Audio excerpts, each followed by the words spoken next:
Hi all, Rick here, and honestly I feel a little redundant making this video as the episode of Strange New Worlds it draws on, Series 3 Episode 4, has its entire B-plot centred around explaining this. Nevertheless, there are a couple of things that I found of note to add. So, the holodeck was first tested on a starship in 2261, in response to the advancements of warp drive making ships tolerate longer-term deep space missions.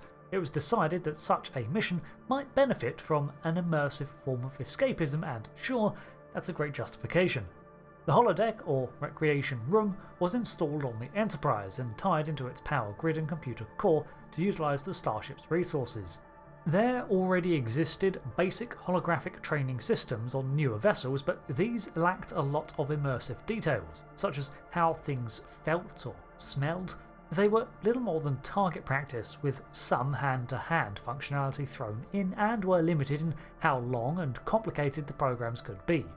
In order to test the holodeck, Lieutenant Laan Noonien Singh was selected to run a program of her choosing, while Montgomery Scott was to oversee the technical side of things.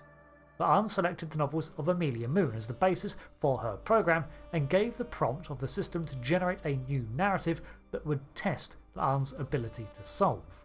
As a basis, the computer accessed and compiled a narrative based on the over 100 short stories written around the character and formed a new tale about a murder mystery centred on the rocky production of a 60s science fiction show.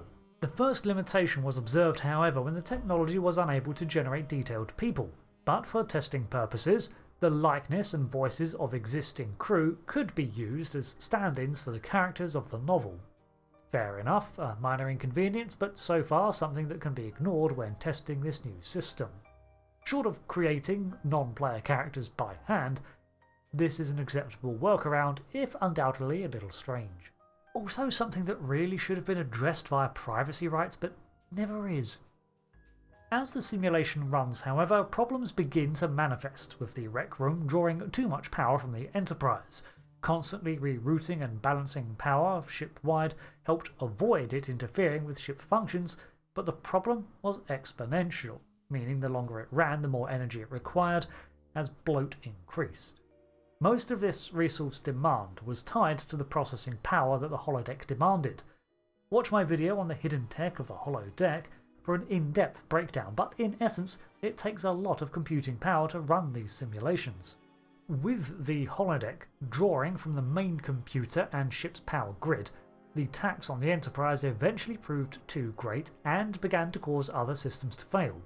Internally, the errors manifested with the collapse of the safety protocols, which are also pretty resource-demanding processes for the computer to track. Additionally, the design of the system showcased a second flaw.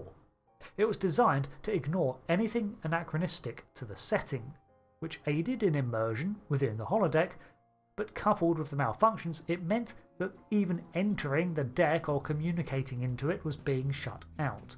This is also the first clue that the Spock we meet in the deck is not real, as the characters within the story reacted to his uniform and ears, something that newer holodeck programs generally look past, just as they are programmed to ignore it when a player calls the Arch, makes a call, or leaves.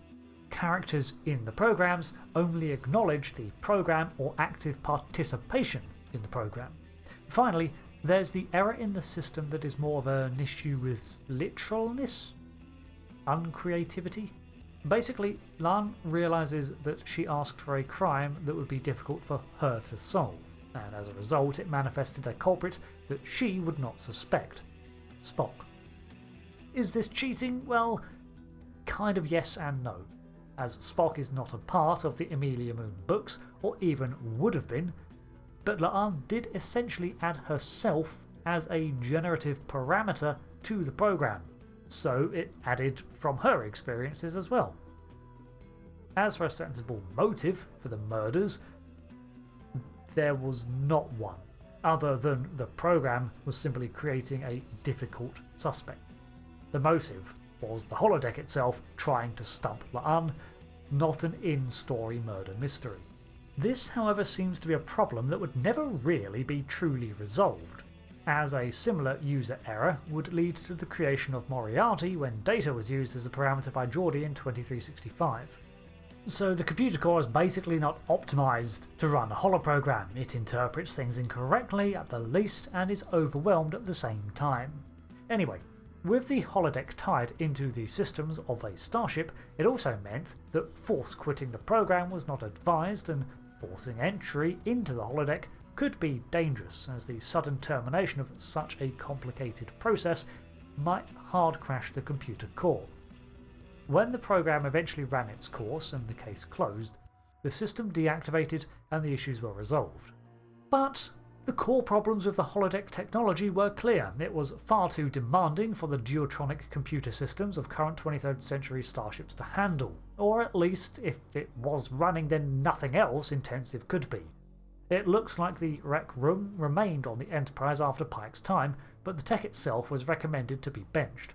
Scotty, however, noted that with a separate processing and power supply, the tech could perform without interfering with the rest of the ship, and as we know, this is something that would come to pass. This means that holographic suites might have been the way to go for a time instead of being located within a starship. A planet-side holo suite could run perfectly fine on an independent or at least much larger power grid. For now though, use on starships was unlikely or at most limited. By the early 24th century, isolinear systems were replacing the slower duotronic computers of days gone, and processing speeds were improving across the board. By the time of the Galaxy class, holodecks were standard, with Scotty's advice of separate power grids being implemented. With the decision to make them separate, it meant that the holodeck's resource requirements could now be tailored to the system. The alterations also now made the separate power grid incompatible with the starships without extensive alterations, doubly cementing the point that the holodecks cannot be used as emergency power for a starship. All in all, the holodecks are incredibly resource-intensive machines that could not be treated in the same way as battle simulators.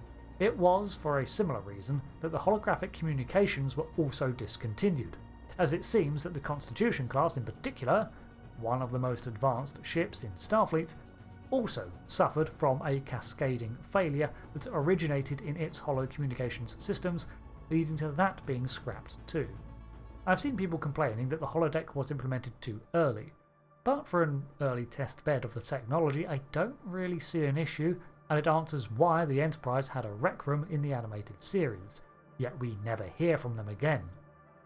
I guess, at the most, I'd want to see it be even more rudimentary, but then we also have to believe it's a complex enough system that it could crash a whole starship. What do you think of this rationalisation? Until the next lore video, I've been Rick, and I'll see you later. Goodbye.